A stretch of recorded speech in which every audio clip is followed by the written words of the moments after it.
You're listening to the Valley Current.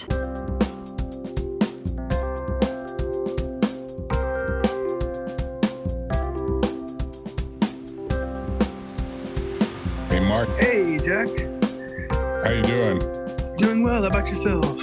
Pretty good. So tell me more about your company, St. Pete Saltworks. Yeah, are you familiar with flotation therapy? Have you heard of it before? You know, I've done it once or twice with kind of mixed results. And I think if I'd done it more often, I probably would see some real benefits. Yes, yes. Tell me how you got started, because it's an interesting concept to imagine this working for people. Yeah, so kind of started as a note on a Blackberry 12 years ago. And I took that note on a Blackberry, and here we are 5 years into floating over 10,000 people in this beautiful city. And I also kind of heard about it and it sounded intriguing. And I wrote it in a Blackberry before I even tried it. And then a couple of years passed, and then I hopped in there and I'm like, whoa, why isn't everyone doing this? And then I too had a second float that wasn't, that great. And then the third float, my drive home from my third float is when I'm like, one, why isn't everyone doing this? And two, why aren't they everywhere? So I started going deep into the research on floating and the clinical studies about how it's helping people with PTSD, and its simplicity is really what I loved about it. And all we're doing is removing people from the world and from all the sensory data that we are receiving from our nervous system. And it was just fascinating to me. And the more I learned, the more I got excited about it. So I went all in and designed my own center, and 5 years of research and development, and then dove right into to building one. And after building one, I know why they're not everywhere, because they're not easy. It's like having 3 special needs children that need constant attention. Right. I mean, it's a big project for you to undertake on your own. Did you self-fund, or did you get venture capital, or how'd you pull it off? Yeah. So I come from 15 years of making maps for the military as a civilian contractor. So my wife and I, we sold a house and had kind of just collected as many funds. We did some bootstrapping and just kind of went all in on borrowing as much as we could to make this happen. And then, every single hiccup or hurdle startup usually does go through. I mean, I kind of went into it knowing that it's going to be twice as expensive and take twice as long. And sure enough, it did both of those things. And then a pandemic. And then here we are 5 years later. And I did what I could to keep the lights on. And now I'm even more excited about where it's going, because it's important now more than ever to remove people from this crazy world we find ourselves in. Yeah, I mean, it's an amazing thing to actually do a startup that involves people going to a site. Yes. Where the site has to essentially change the water, right? Yep. You've got to change the water. I don't know what happens to all the salt. I always wondered how you put like 1,000 pounds of salt exactly. in 200 gallons of water, right? Yep. Yeah. So we're highly regulated by the health department, and that's another big hurdle, another reason why they're not everywhere. So I held hands with the Florida Health Department and introduced them to each component that we were using: UV, ozone, pool filter, and how the circulation process works. And so anyone building one after these, I made it a lot easier for them, because I helped them write their special use pool codes to make it a little easier. So we do a 1 hour flotation therapy, and then we do 1 hour filtration, and it filters over 5 complete turnovers through UV, ozone. We shock it like a regular indoor pool as well. So it's over regulated for what we're doing, but I'm glad it is the way it is because it's important to keep everything, safe and clean and floating in a safe environment. So you're essentially managing a business that has to have different rooms with these tanks in them, right? These separate float tanks where, obviously different people are at different stages of being comfortable, right? Because some people may have fear. Yeah. So why I custom built these? I mean, you can buy an appliance like the futuristic looking pod, they're like 30 grand. I custom built these, one, for cost effective, but also because it was important for me to introduce it to my community in more of a custom float room. So the biggest hurdle for people, like you just mentioned, is to feel safe enough to let go. And that's important. So And I always tell people that third float, try to get to that third float, and you could take it as far as you're comfortable with. So there's fiber optic lights up in the ceiling that you're in control of at all times. You can leave the door open. You can get out whenever you want. Joe Dispenza always talks about to get out of that kind of fight or flight is to really feel safe enough to let go. And that's like layers of an onion, and the more you're able to kind of settle down, the more you're able to let go. And then, man, the amount of people that come out, strangers that give me hugs after their float saying, I needed that more than I thought I did. It's been extremely rewarding to be here to give people a new experience. I mean, where can you go and have a new experience nowadays, And simply removing gravity, touch, light, sound, all those inputs are giving people a little time in the inner world. And that's what's fascinating to me. I'm big into consciousness change and understanding how important it is to kind of pull yourself out and learn some self-regulation techniques. Right. I mean, the interesting thing that connected us is you listened to a podcast about Myrony, and you're a big believer in the way in which Myrony works, which is Alicia Myronic's concept that she's built a podcast around. Mm-hmm. And tell me more about why you were enchanted about that. Yeah, I built this about, we're about 5 years in now. And obviously I built it because I wanted to be able to float all the time and no one else would build one. So here we are. Mm-hmm. But it's interesting. The more I float, the more excited I get about how to utilize this for evolving your mind. So there's something I learned from Robert Anton Wilson, an old school guy that talks about something called a simulation of enlightenment. And to me, this is what ties into Myrony and kind of connecting the dots, if you will. It's kind of where if you're floating, you're sitting there, you say, okay, or even let's say from right here, Jack, why are we sitting here having this conversation? Well, because I heard it on a podcast. So why was listening to a podcast? Well, because I own a float center, and he talked about a lot of things that resonated with me. And you kind of keep going answering questions, and you realize that my last name is Anderson because my grandmother was from Sweden. And you keep if you do that a couple times in a month, you realize how many different synchronicities and coincidences had to happen to have us sitting here having this conversation right now. Mm-hmm. And I do that all the time during my floats. And it's been, pretty fascinating to see, how I got to this point floating in my own float center and kind of connecting those dots. So and as a map maker, I'm very visual in an overview effect kind of way of taking data and looking at it very digitally and seeing, you can really map backwards. I think Steve Jobs talks about, connecting dots backwards and because you can't connect dots forwards because those aren't there yet. Mm-hmm. So it's always been, it just resonated with me what you guys are doing, and I love it. And the more people that do that, it's pretty cool, how connected we all are. Right. So when you get business, I assume you must get business sometimes from referrals from chiropractors and that sort of thing. Sure. How business comes in? Word of mouth is huge right now. I mean, we're still pretty bare bones and trying to get through these more weird times. So the amount of people coming in and having really cool experiences and then telling their group of friends like, hey, I tried this thing, we got to come check it out. But massage therapists, chiropractors, we do a lot of work with veterans and PTSD. Mm-hmm. So I'm going to be part of the research for the industry as well, showing people what their brains look like pre-post float program. So yeah, I mean, veterans are probably the most rewarding. People with chronic pain has also been pretty cool to see them have some relief if it's chronic pain or fibromyalgia or different things like that. So yeah. So right now, who's the oldest person just by number of years of age, and who's the youngest person that's used the tanks? Yeah, that's a great question. So I've had people in their 90s, and my daughter's 12. During summer break, I paid her $1 a minute to float, just because I wanted her to experience it and kind of have some kind of reward base to it. Just because our kids nowadays are so connected. One of the older clients I had, I always tell people that are a little older to bring someone with them so they feel comfortable getting in there and getting out. So I had this one lady. She came out crying, and I'm like, and it was a lady that was in there helping her husband that was floating. And I was like, is everything okay? I thought something bad. And she's like, this is the first time he's told me he has not been in pain for any duration of time. And I was like, whoa, that's powerful.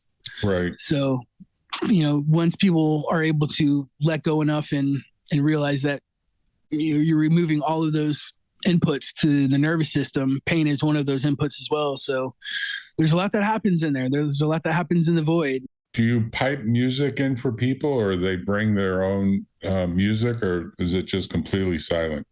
So yeah, it is sensory deprivation from the 50s and 60s, and that's really what we're selling. But we do have some transducer speakers that put some music in to kind of get you in there and get you settled for the first 15 minutes. And then we also bring people back out with some music.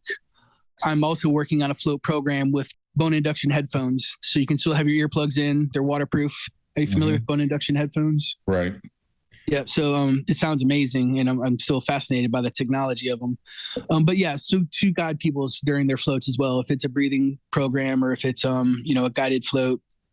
So I'm looking at all the different technologies. So do you imagine that the future will have kind of a franchise model where there'll be these float centers or saltwork centers? I mean, you're located in St. Petersburg, but the model could just as well apply in Silicon Valley as well as throughout the world, right? Oh, 100%. And I mean, there are float centers already around the world. It was around in the 50s and 60s, 70s, kind of went away for the 80s and 90s, but it's coming back now with science. I think back then it was more, there's plant medicines might have been involved and some more, but now it's kind of more backed by science. So it's kind of growing in a way that it didn't before. So people have an understanding of what's going on there. But yeah, I mean, I'm building a franchise model right now from what I've learned after creating one of these, because the biggest hurdle is the build out for one of these is to make it as easy for someone that's interested to be able to hop in there and have a profitable business and I can help train them on all components of it and kind of have everything in house. So that's how I see it moving forward, and at least my model, at least. Right. Now, what you must have regular clients, and some of which come maybe more than once a week. I mean, what's the most frequent customer that you have, just generically? Yeah, sometimes I have people that do daily floats if they're coming in for some pain or recovery or concussion protocols. But more typically, I have members. We have memberships from 1 a month, 2 a month to 4 floats a month. So those weekly floats. Those weekly floats are the ones that are getting the most out of it and going deeper for longer. And it's funny, people are asking for longer floats than shorter floats. So a lot of times my members, they'll double them up and do a 2-hour float or a 3-hour float once a week. So it's been pretty cool to see that progress. Now, you typically keep the temperature right at the body temperature, right? Right at skin temperature? Yep. Indeed, yeah. That's a big component. So I'm OCD about the float environment. It has to be very womb-like. So humidity, water temperature, and the salt level, everything has to be kind of kept to a consistent, so people are having that experience to fully let go and remove those elements. Right. And so you probably have people that even do longer than an hour. Like, what's the longest float time anyone's had in your shop? So I think 6 hours is the longest. We've had a lot of people that do 3-hour floats. My favorite is a 2-hour float in the morning before any kind of coffee or caffeine or stimulants. Because the science really is, it's about holding people in that theta state. So, that's that state when your brain is awake and your body is asleep. We're able to kind of hold you in that space. It's a very hypnotic, very childlike, just ideas bubble up that you didn't know existed. And so that's where I love where this is going, and using it the way the Navy SEALs do, for example. They utilize it for super learning new languages at the Navy SEALs training facility. They use them at colleges for sports and muscle memory. So the technology that's in these tanks, and it's really just an understanding of how to utilize it properly, is what gets me really excited about where this is going and being a part of the educational component for it. So you've actually had some people put in 6 hours in one session inside of a tank? Yep. Wow. And what's the longest you've ever done? So I know a 3-hour float is probably my longest, and I've done several of those. My goal is 24/7 availability pretty soon, because we do a lot of work with veterans and first responders and some float programs that would involve, are you familiar with Joe Dispenza? No. So Joe Dispenza, he does all kinds of neat retreats, and a lot of them he does in the middle of the night, just because he understands what the brain state looks like in that out of regular circadian rhythm times, when your brain is in that theta state where it's more conducive to learning new ideas. So there's a lot of cool things that can get done overnight in the float tank with some guided floats with audio or visual components. So you actually expect to have someone on site 7x24, 7 days a week? It'll start off as high ticket float programs and as staffed as needed. I've been in the community for a long time, and we have some general managers at restaurants and stuff that have staff that are up for working those later shifts. And I too as well, and am up for it. Okay. But there's lots of float centers in Portland, and I think Portland, Oregon is the mecca for floating, and there's several 24-hour float centers there. So I've got the image up here of how you do pricing. It sounds like you probably have some people that buy this annual package, which sounds like the best deal because you get 24 total floats, right? So that gets the price down to $33 a pop. Yeah, that's a pretty cheap 1 hour. Is that a 1 hour session? Yep. Yeah, those are 1 hour sessions, and a lot of companies buy those for their employees. And, I only have about 5 of those going at a time. And a lot of times they only use about half of them, but some of them, they burn through them. I've gone a couple business owners have gone through a couple packs of those. Mm-hmm.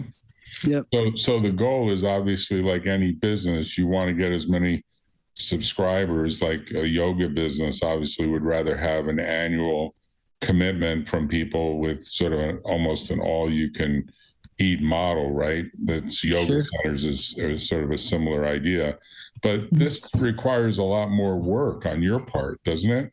Once everything's kind of on point and everything's pretty streamlined now, so it's outside of a turnover in between float sessions. That's why we give an hour between float sessions to do the turnover. And there's always one person working there at a time. It's either me or my employee. So it's really not too bad versus any other kind of business. So yeah, no, it's a typical, the more you buy, the cheaper it gets kind of platform. We're going to raise all our prices here at the end of the year. And yeah, just kind of work on those memberships and kind of creating that float community. So do you see a future where companies will essentially buy this as a perk for employees and say to employees, get some quiet time in to deal with all the ruckus of dealing with the number of screens? I mean, some people are working with 6 or 8 screens in front of their eyes. Yeah. I was that guy. Yeah. I was sitting in a classified cubicle with 3D glasses, a 10-button mouse, and 3 monitors, and 16 hours a day sometimes. So yeah, that lack of motion is just as bad as too much motion sometimes. Right. Yeah, we're part of a few different corporate memberships. We have a contract with the Tampa Bay Rays and the Rowdies, our local sports, baseball and soccer teams. Mm-hmm. And we're about my goal is to have some flagship float centers before this is covered by insurance, and they've already started the process for being covered by insurance. It's probably on that site there as well, where it talks about clinical flotation. So they developed a 501c3, and they've got the funding in place to do the long-term studies needed to be covered by insurance. So, and I'm going to be part of that research as well, collecting data points for a bigger cause. So the interesting thing is you can run lots of different studies about both, stress relief, pain management, better sleep. You can actually get a lot of scientific data, but the one that would be most interesting for purposes of irony or the creativity that comes from it is what new ideas people come up with. That's my favorite part. And right?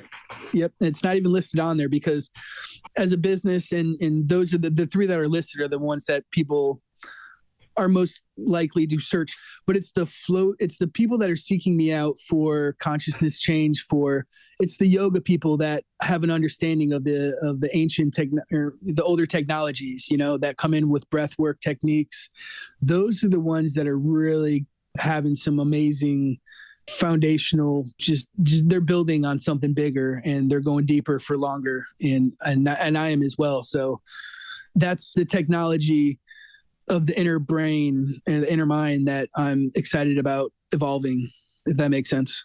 No, it makes sense. And I think the problem is that we live in a world where people don't take baths anymore. They mainly take showers. Like this idea of filling a bathtub with water is viewed as, well, it takes too long. Sure. 20 minutes to fill a typical bathtub. Yep. I could have my shower done in 5 minutes. People think that way, right? We're in this fast food, fast everything society, right? Yeah. And this is a very unique environment, and it's it's hard to replicate. A lot of people are like, I can do this in the ocean, or I can do this in my own pool or the tub. But it's one of those things you have to kind of experience and get that full sensory experience to see what it is. And like I said, I floated 10,000 people, and I thought way more people would hop out after 20 minutes and say, it's okay. Right. But way more have been like, holy sneakers, Batman, I needed this more than I thought I did. Right. You almost need to get people to give you like the 30-second TikTok or the 10-second TikTok video as they emerge, hopefully with their robe on, saying, hey, this was an unbelievable experience. Yeah. And it's very unique. I mean, if it goes well, it's very unique. I suppose for some people, it might be scary, at least initially. Yeah, that initial kind of new nothings, if you will. But yeah, it's been really cool. It's been rewarding, and we're just kind of getting started. I'd love to learn more about you and yourself. And there's some things from that podcast I did listen to. It sounds like you had some ties to Florida as well. And right, yeah. No, we have offices in Tampa. Oh, okay. We have offices in California. We try to help entrepreneurs. That's why we're always interested in talking to entrepreneurs that have self-funded, self-started, because we believe those are the people that really make America great and are going to continue to do that. And they tend to put off getting any VC or even angel funding until they really know that they have a real business, because they want to succeed and they want the business to succeed for those investors. They just aren't looking to take investor money and take advantage of investors like, hey, it's your money, I don't have to worry. They are more responsible for making sure there's really a business. And that's really what you're doing at this point.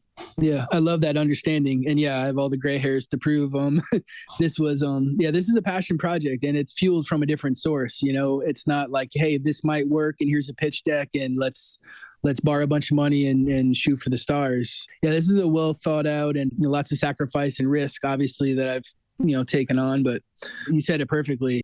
A lot of people aren't going to go all in or to go through the last 5 years that we've already been through with this. But I see where this is going, and I'm going to be a part of this for the rest of my life. I'm dedicated enough to understand the history of it and see where it's going and the need for it.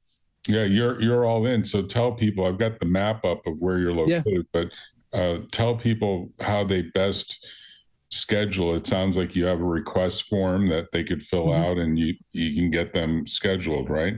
Sure, yeah. And I'm an advocate for the float industry. So I always say, pull up Google, find a float center near you and hop in there. But if you're in the Tampa Bay area, St. Pete Saltworks is just north of downtown in St. Pete, right off the interstate, and easy access and a nice place to have an adult timeout, if you will. I mean, maybe the future of offices, this WeWork concept, is float centers would exist inside of these WeWork centers. And then these people that are mainly working in front of screens would eventually have this perk of being able to use a float center to sort of take a time out.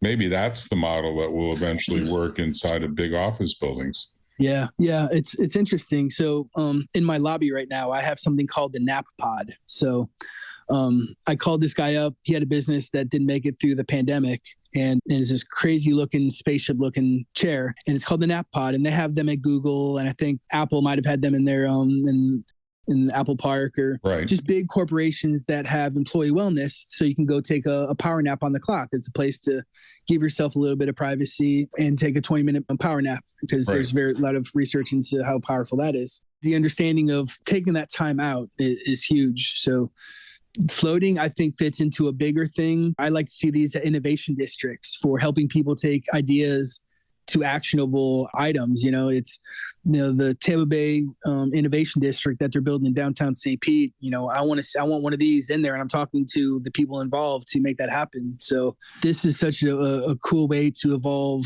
your thought concepts. I mean, I've hopped out of float so many times with ideas. I always jokingly say I'd trade my float center for 5 pitch decks that I've created while I was floating.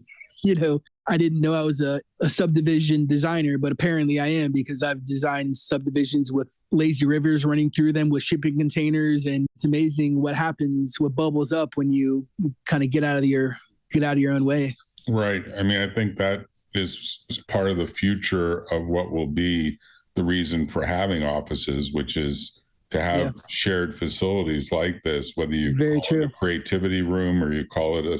My next evolution, what I'm kind of designing next, is really a sensory center, and it's a place to kind of play with your senses. If it's sensory deprivation, removing everything, or if it's sound therapy or light therapy, but kind of just playing with all your senses, all of our sensory apparatuses, if you will. Right. And yeah, just focusing on that. I mean, there's lots of other components, but I'm definitely going to plan to come out and experience it firsthand, and we could do another podcast about it. But tell people how they best reach you. You do have a phone number. It does get answered. You do have a website, and you do have an email. Why don't you provide all three of those? Sure. Yeah. So you can reach us. We're all over the social medias, St. Pete Saltworks on Facebook, Instagram, TikTok as well. So all with the same name there. info@St. Pete Saltworks is our email, and our phone number is 727-641-4427. Always available to geek out on all things float related. So you can book online as well. You can buy the gift of float, which is great for the holidays. Give people some new experiences. Well, Mark, congratulations on making it 5 years. That's usually a big marker of success because you're on your way with a solid foundation. You've got a real business. It's got a real location. It's got a lot of benefits, and you're building your client list, and that's great. And I hope this podcast will lead to more customers coming to you. I'll definitely come out and set up a time with you and basically spend some time right at your location. And hopefully we'll do another podcast where we talk about what benefits I got from this, because I did do it years ago. And I have to say it was initially a challenge. I did it a second time. It got easier. I never really made it to the third time, which I think probably would have made a big difference. And I think it's almost like you need to induce people to buy a 3-pack or a 4-pack so that they really can get in the groove of this, because it does take some getting used to. Very true. Yeah. And that my intro 3-pack is usually that rolls right into a membership there. Cause that third float is the one that made me open a float center. So that one means a lot to me, obviously. Right.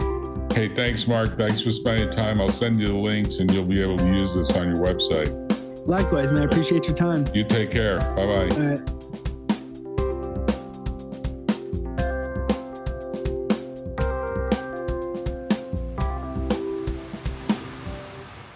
Tune in next time on The Valley Current.